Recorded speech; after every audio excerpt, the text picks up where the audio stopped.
샬롬 샬롬 샬롬 샬롬 샬롬. 하나님 사랑합니다. 여러분 주 안에서 사랑합니다. 네, 오늘 사도행전 7장 말씀이죠. 30절에서 38절.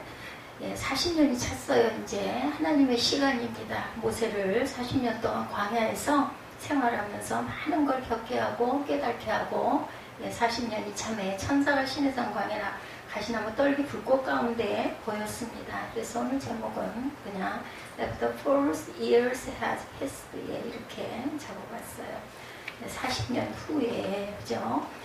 우리는 결과가 다가 아닌데 지금 살고 있는 것이 성과지향주의 시대에 살아가고 있습니다. 학생이 A부를 받았다. 나는 반장을 써서 뭐 2장 얼마 이상 하라고 그랬는데 반장 만에 나는 A부를 받아. 성과지향주의죠. 그러다 보니까 교만해져가지고 내가 하나님과의 나와의 관계니까 예배는 내가 알아서 하겠다. 성찬이든 뭐든 나는 상관이 없다. 뭐 자신의 마음, 양심의 결단, 하나님과의 관계니까. 그런데 정말 조심해야 될 것은 그러다 보면 내가 하나님이 될 수도 있다라는 거. 이단이 그래서 탄생이 되죠. 아주 굉장히 그거 위험한 단계입니다. 그래서 보면 신학자들, 신신학자들이 나오고 뭐 박사니, 뭐 박박사니 하고 해도 결국은 은혜하고는 거리가 먼 그런 그 사람들이 많이 나오는 게 정말 안타깝습니다. 보이는 결과를 요구하는 시대에 우리가 살고 있기는 하지만 보이는 게 다가 아니죠. 눈의 결과가 보이지 않으면 아무런 일을 하지 않은 것처럼 사람들이 여기기도 합니다. 그렇지만 일을 해서 그 결과가 확연하게 드러나는 경우도 있고 그렇지 않은 경우도 있습니다. 우리가 영양소를 섭취했을 때 뭐 금방 뭐가 막 보여요. 근데 우리 몸 안에 여러 기관으로 그게 흡수가 돼서 우리가 생활을 하는데 살아가는데 쌓여가죠. 좋은 것들이 쌓여가고 나쁜 것들은 자꾸 끊어내서 비워가야 합니다. 그 눈에 금방 보이지는 않아요. 이제 10년, 20년 이렇게 시간이 지나가면 어느 날인가 그게 드러나죠. 깨닫게 된다는 거죠. 그래서 일을 해서 그 결과가 금방 드러나지 않고 그렇지 않은 경우도 있다라는 거. 그래서 나이를 그냥 먹는 게 아니더라고요. 저도 그 단계를 지났기 때문에. 근데 저는 어린 날부터 그냥 하나님이 다였고 내 신앙은 내가 알아서 하는데 이런 생각은 없었습니다. 다만 너무 교회에서 너무 많이 모이게 하다 보니까 그 단계가 있기는 있었죠. 그렇지만 예배를 안 드리거나 교회를 안 나거나 그러진 않았습니다. 교육은 100년지 대계다 이런 이야기가 있어요. 이는 단시간에 절대로 교육의 성과를 알 수 없다라는 이야기이죠. 100년이 지나가야 된다라는 얘기입니다. 하루아침에 교육이 성과가 나타나는 것이 아니기 때문에 늘 기다리면서 끊임없이 우리는 몰두하고 또 쌓아가고 이렇게 기도하면서 가야 되는 것. 뭐 당장에 그 효과가 나타나지 않는다고 해서 그 사람이 성장하지 않는다라는 것은 아니죠. 성장도 마찬가지지만 또 하나는 우리가 자꾸자꾸 소멸되어 가는 부분도 많아요. 자라가기도 하지만 쇠퇴해져 가는 부분도 어쩔 수 없이 있습니다. 생명이 무한한 게 아니고 유한하기 때문이죠. 하나님의 일하심도 마찬가지. 우리는 하나님이 일하신다고 생각할 때 우리의 눈에 보이는 현상을 상상할 때가 굉장히 많습니다. 병이 고쳐지거나 문제를 해결받거나 하나님께서 주시는 복을 누릴 때 하나님께서 일하셨다 이렇게 고백을 하죠. 그런 현상이 나타나지 않고 하나님께서 침묵하고 계실 때는 하나님께서 아무런 일을 안 하고 계신다라고 생각하기도 하지만 그것도 일하고 계시는 거예요. 침묵하고 계시는 거 아니면 우리가 고난 속에서 헤매고 있는 모든 것들도 하나님께서 허락하셨기 때문에 여기 모세 그 30절에 뭐라고 그랬어요? 40년이 참에 이렇게 시작을 했죠. 이런 것처럼 때가 딱 있는 거예요. 하나님께서 생각하고 계시는데 그걸 우리는 몰라요. 그 때가 시와 때가 언제인지는 예수님도 그러셨죠. 그것은 아버지께 있다. 나도 모른다라고 말씀하신 것처럼 교육은 100년지대계다 이렇게 이야기를 합니다. 단시간에 절대로 교육의 성과를 얻을 수 없기 때문에 하나님의 일하심도 40년이 참에 그때가 찼을 때 근데 모세가 알았을까요? 모르죠. 40년이나 있었어요. 그죠? 거기에 그랬더니 천사가 나타났다라는 거죠.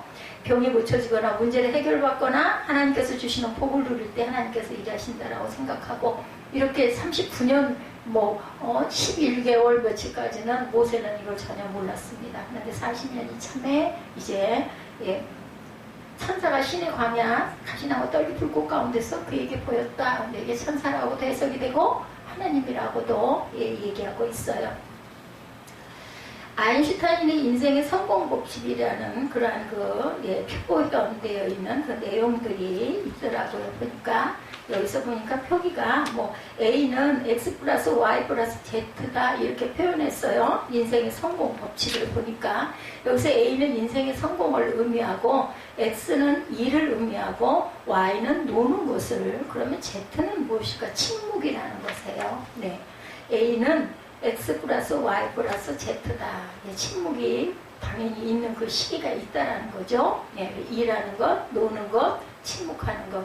인생의 성공, A는 결과는 뭘로 A로, A뿔로 이렇게 나타난다는 것처럼 성공하는 인생 되기 위해서 일도 열심히 하고 노는 것도 잘 놀아야 돼요. 그죠? 침묵해야 할 때 또한 침묵할 줄도 알아야 된다. 침묵이 아무것도 아닌 것 같아도 침묵하는 것 자체가 중요한 일을 하고 있음을 우리는 꼭 알아야 합니다.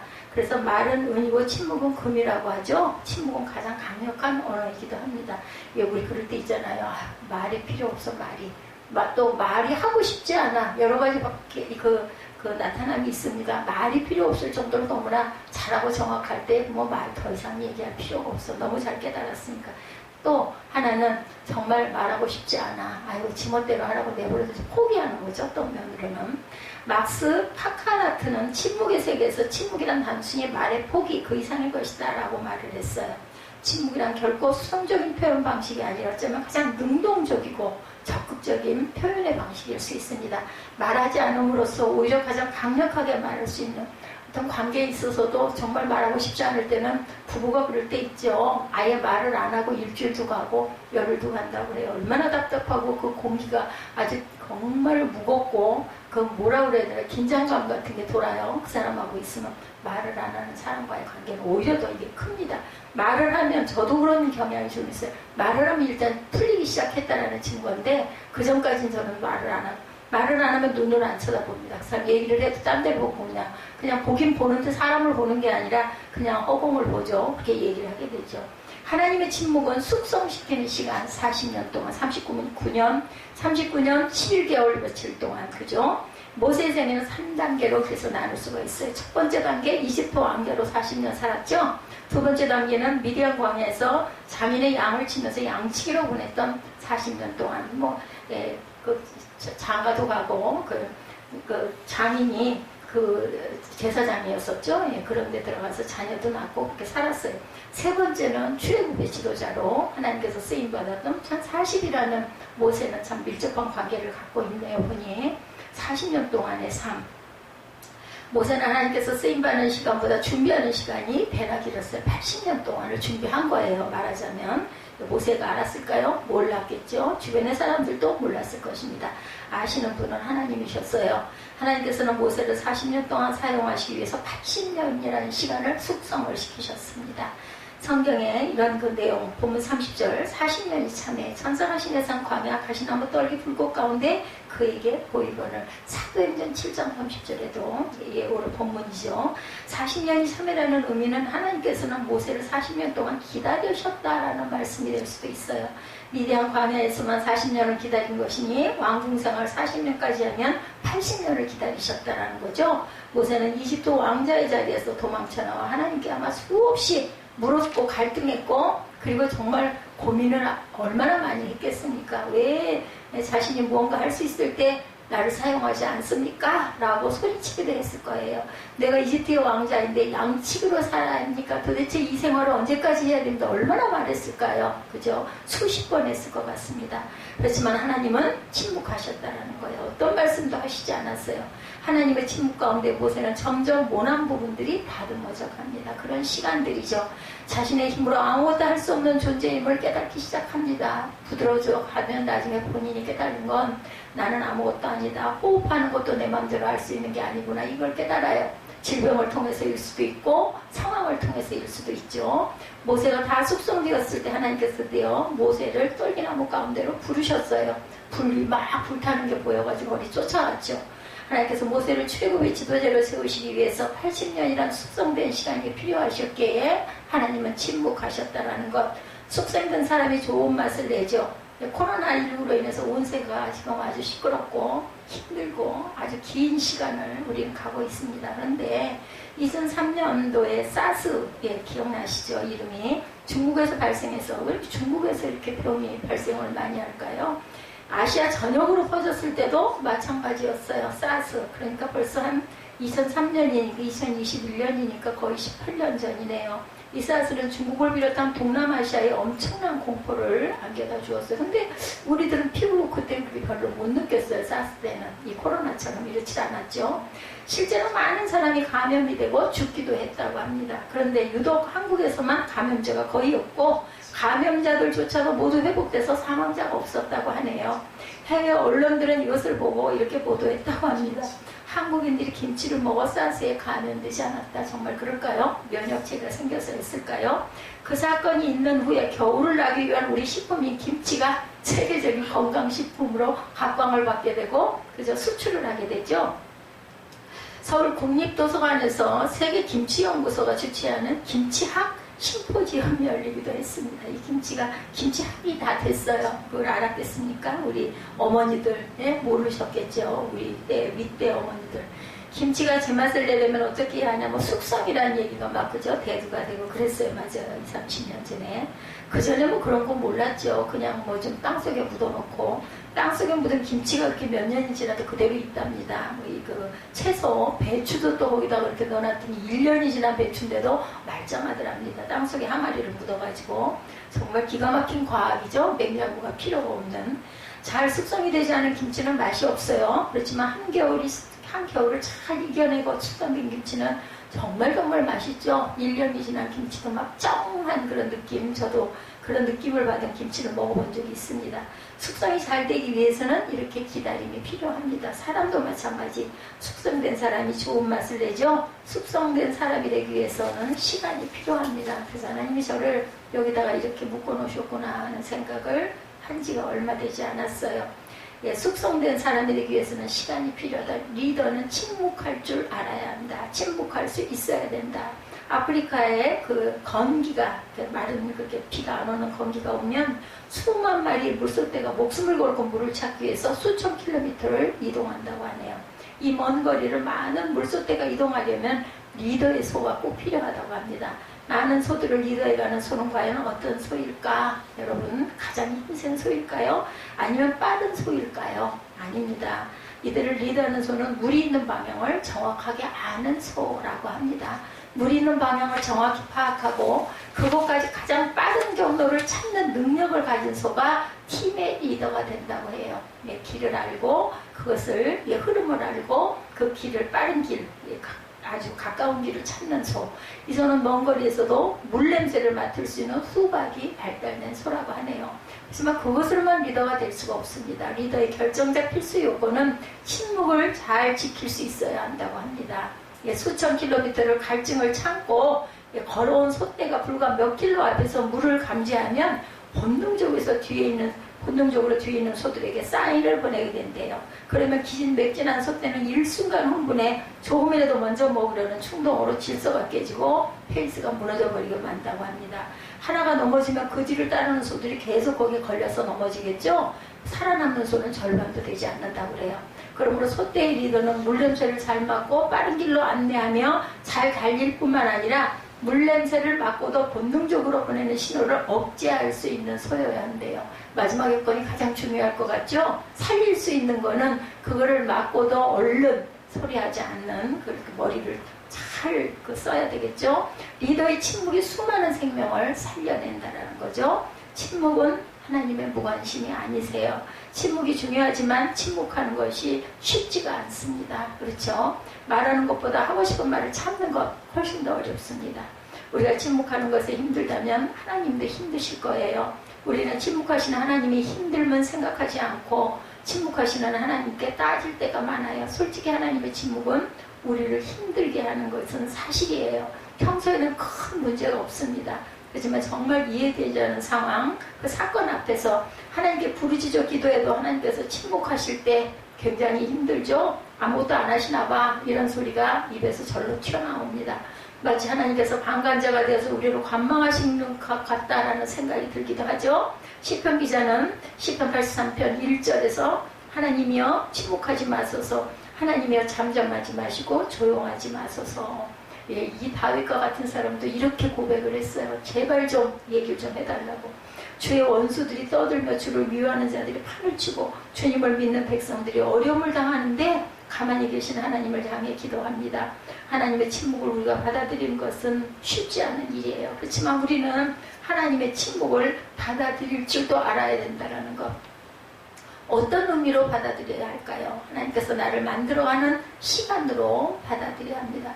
그런데 만들어가는 그 시간이 가만히 침묵하고 우리가 가만히 기다리기만 하는 게 아니라 그 침묵의 시간을 훈련을 시키시는데 우리는 엄청난 고난 속에서 침묵을 그것을 견디면서 가야 된다는 게 문제인 것 같더라고요. 저는 그걸 겪으면서 그런 생각을 했습니다. 침묵하시는 그 시간이 그냥 우리가 잠잠히 있기만 하는 게 아니라 우리는 그 고난 가운데를 통과해야 되는 어려운 숙제를 잘 풀어가야 합니다. 하나님 그 침묵을 통해 더 많은 말씀을 하고 계세요. 그것을 우리는 스스로 깨달아야 돼. 이거는 우리의 몫이에요.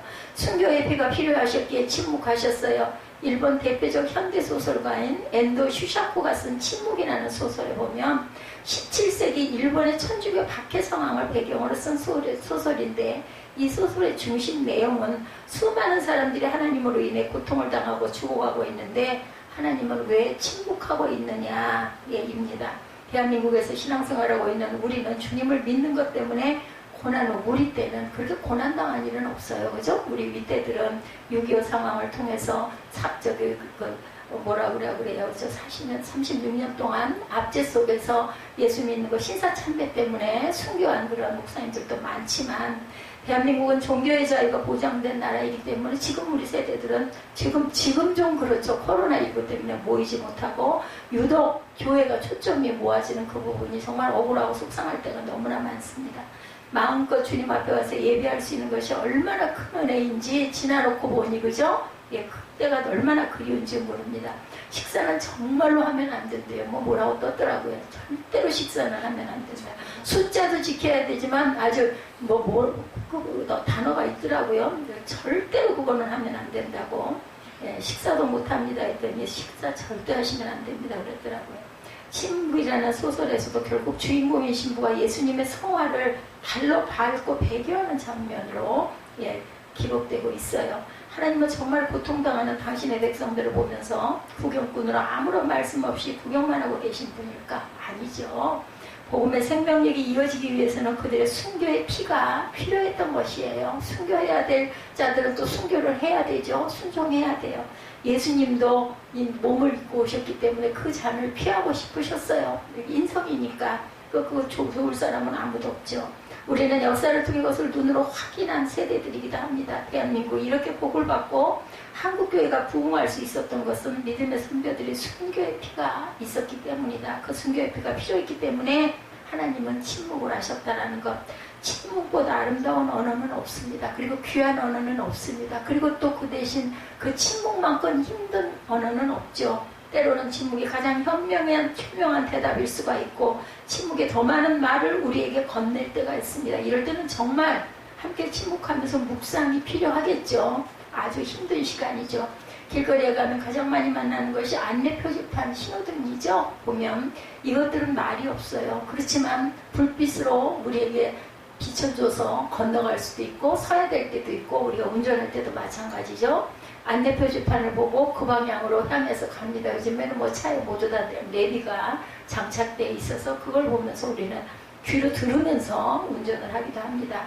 빨간불은 건너가지 마시오라고 말해주죠. 녹색불은 이제 건너가도 좋습니다 라고 말합니다. 안내판도 마찬가지죠. 서울 방향을 안내하는 안내판은 침묵으로 서울이라는 글자와 방향만 가리키고 있어요. 아무 말도 하지 않지만 우리에게 말해주고 있는 거죠. 이쪽 방향으로 가면 서울을 갈 수 있다라는 표지. 침묵은 겉으로 보기에는 아무 말도 하지 않은 것 같지만 여전히 말을 하고 있는 것. 어떤 책에 보니 이런 표현이 있더라고요. 침묵보다 더 아름다운 말이 아니거든. 말을 하지 말아라. 이런 말. 정말 어려운 얘기죠. 이 말은 침묵보다 더 아름답고 깊은 언어가 없다라는 뜻이기도 합니다. 그런데요, 이게 있어요. 침묵을 다들 하고 있지만 여러분들 아시죠? 파장. 공기로 그 사람이 나를 말하기 싫어서 말을 안 하고 있는지 아니면 뭔가 은혜가 있어서 묵상하느라고 말을 안 하고 견디고 참고 묵상하고 있는지 그건 또 공기로 우리가 느끼게 된다는 거죠. 자, 이것이 바로 말이 없지만 말을 하고 있는, 우리는 그 파장을 다 느낍니다. 숙성된 사람을 하나님은 높이세요. 37절에 이스라엘 자손에 대하여 하나님이 너희 형제 가운데서 나와 같은 선지자를 세우리라 하던 자가 곧 이 모세라. 오늘 본문에 이렇게 말씀하죠. 하나님께서는 모세를 나와 같은 선지자라고 표현을 하고 계세요.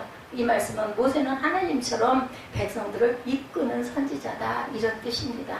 하나님께서 이보다 사람을 더 높이는 칭찬을 할 수가 있을까, 여러분? 그죠? 어떻게 감히 피조물이 창조주와 같다는 칭찬을 받을 수가 있겠느냐는 거죠. 그냥 착하고 충성된 종이라는 칭찬 한마디만 들어도 하늘을 날아갈 것 같을 텐데, 나와 같은 선지자라는 칭찬을 받는다면 정말 말로 표현할 수가 없죠. 그죠? 심장이 멈추는 것 같은 그런 감동을 느끼지 않았을까 싶습니다. 하나님께서는 왜 모세를 이렇게 이같이 칭찬하고 세워주셨을까요? 80년이라는 숙성의 과정을 거쳐서 하나님께서 맡겨주신 사명을 잘 감당했기 때문이에요. 하나님께서는 하나님과 같은 지도자 모세를 만드시기 위해서 80년 동안을 기다리고 침묵하셨어요. 하나님의 침묵이 우리 인간에게는 너무 힘든 시간이기도 합니다. 아까도 제가 말씀드렸지만 제가 그걸 느꼈어요. 고난, 이 통로, 이 통과하려고 제가 이곳에 이렇게 십수년을 있구나라는 그런 마음이 왔어요. 벽을 향해 기도하는 것 같을 때 기도의 소리가 공허한 메아리가 되어서 돌아올 때 참으로 힘든 시간들, 그죠? 그렇지만 하나님은 침묵 속에서 우리를 조용히 만들어가고 계신다라는 것, 절대 버리거나 손을 놓지 않으시는 하나님이십니다. 놓는 건 누구예요? 우리예요. 이랬다 저랬다, 그죠? 놓기도 했다가 또 돌아보기도 했다가 붙잡기도 했다가 또 화가 나가지고 속이 상해가지고 혼자 토라지기도 했다가 별짓을 다 하죠. 그걸 하나님은 묵묵히 바라보십니다. 하나님은 우리의 아버지가 되시는 분이시죠. 우리가 가장 힘든 시간에 침묵하고 계시는 것 같지만 우리 아버지 되신 하나님은 소리 없이 그러나 가장 강력하게 응원하고 바라보고 계신다는 것. 하나님의 침묵은 우리를 포기했다는 뜻이 아니고 더 이상 우리에게 관심이 없다는 뜻도 아니고, 하나님의 침묵은 하나님의 눈물이라는 거 여러분들 기억하시기 바랍니다. 하나님의 침묵은 하나님의 사랑이고 하나님의 기다림입니다. 침묵 속에 하나님의 메시지가 있죠. 하나님께서 비겁하게 도망치다가 로뎀나무 아래 나를 죽여달라고 소리치다 지쳐 쓰러진 엘리야를 향해서 침묵하셨어요. 그 순간은 하나님께서 어쩌면 그를 향하여 가장 많은 책망과 훈계의 말을 쏟아놓아야 할 순간일 수도 있었습니다. 무책임하고 이기적인 엘리야의 본성이 그야말로 화산처럼 터져나오는 순간 그의 실망스러운 모습을 그냥 보아 넘기기가 어려운 상황이었습니다. 그렇지만 하나님은 그에게 단 한마디도 말씀하시지 않습니다. 대신 엘리야를 조용히 어루만지며 음식을 먹이셨죠. 천사를 통해서. 엘리야는 하나님의 침묵을 통해 하나님의 강력한 위로의 메시지를 듣습니다. 하나님이 침묵이 들려준 메시지, 나는 너의 고통과 연약함을 깊이 이해한다 라는 메시지였어요. 또한 너를 변함없이 사랑한다라는 메시지이기도 합니다. 물을 먹이고 떡을 먹이고, 그죠? 쉬어라 하고 쉬게 2번이나 이렇게 하는 이런 부분을 통해서 모세는 얼마나 감동을 하고 하나님께서 나를 살리셨구나, 이런 감동이 있었을까요? 그죠? 예수님도 하나님의 침묵을 경험하셨어요. 겟세마네 동산에서 땀방울이 흐르는 핏방울이 되도록 주님은 이 잔을 내게서 옮겨달라고 기도하셨습니다. 하나님의 뜻대로 해달라고, 그리고 결국은 꼬리에 단 말이 그러나 내 뜻대로 마옵시고 아버지의 뜻대로 하옵소서, 이렇게 고백하죠. 하나님은 예수님의 기도에 침묵하셨어요. 그 침묵은 십자가를 지라는 의미죠. 내가 너를 그냥 이렇게 십자가 안 지고 살려서 놓을 수는 없다. 그러니까 침묵을 하고 계신 거죠. 십자가상에서는 주님은 엘리엘이라마 사박된 나의 하나님 어찌하여 나를 버리셨나이까, 이렇게 외치기도 하셨죠. 그때도 하나님은 침묵하셨습니다. 하나님의 침묵하셨기에 우리가 구원을 받을 수가 있었기 때문이에요. 하나님 계획 안에는 네가 그렇게 희생이 돼야 인류를 구원할 수 있단다라는 답이 있었던 거죠. 침묵의 의미를 우리가 깨달아야 되는데 깨닫지 못하는 것이지 말씀을 하시지 않는 건 아니라는 것. 하나님의 침묵은 은혜가 메마른 것이 아니라 우리가 상상하지도 못한 은혜를 주시기 위함이라는 것. 그렇죠? 인내하고 견뎌야 합니다. 하나님의 침묵이 하나님의 일하심이라면 우리가 해야 할 일은 견디는 것, 인내하는 것, 다른 방법이 없어요. 인내밖에. 우리가 하나님의 침묵의 의미를 알았다면 하나님의 침묵의 시간이시나 하나님께서 말씀하실 때까지 견뎌야 된다는 것. 모세는 왕자였지만 하루아침에 양치기가 되죠. 왕자의 신분에 있는 사람이 양치기로 살아갈 수가 있었을까? 쉬웠을까? 그것도 처가살이를 하면서, 그죠? 모세는 그 시간을 견뎠어요. 40년 동안을 견뎠을 때 하나님께서는 하나님의 때가 되었을 때 침묵을 깨고 말씀하시는 거죠. 하나님의 침묵은 우리 믿음을 가장 혹독하게 시험합니다. 그렇지만 하나님께서 그러한 침묵의 순간에도 우리를 위해서 일하고 계신다라는 것, 우리의 믿음을 부서뜨릴 것처럼 위협함으로 우리 믿음을 오히려 세워주시죠. 하나님과 전에 없던 막막함과 메마름이 있을 때 절망하지 마시기 바랍니다. 하나님의 침묵 안에서 주님을 붙잡으세요. 더욱 굳게 붙잡으시기 바랍니다. 테퍼라는 사람은 이런 말을 했어요. 시간을 잘 맞춘 침묵은 말보다 좋은 웅변이다. 이렇게 말합니다. 하나님의 침묵은 어떤 말보다 강력한 하나님의 말씀이시고 하나님의 일하심이라는 것을 잊지 않는 저와 여러분들이 되시기를 주님의 이름으로 축복합니다.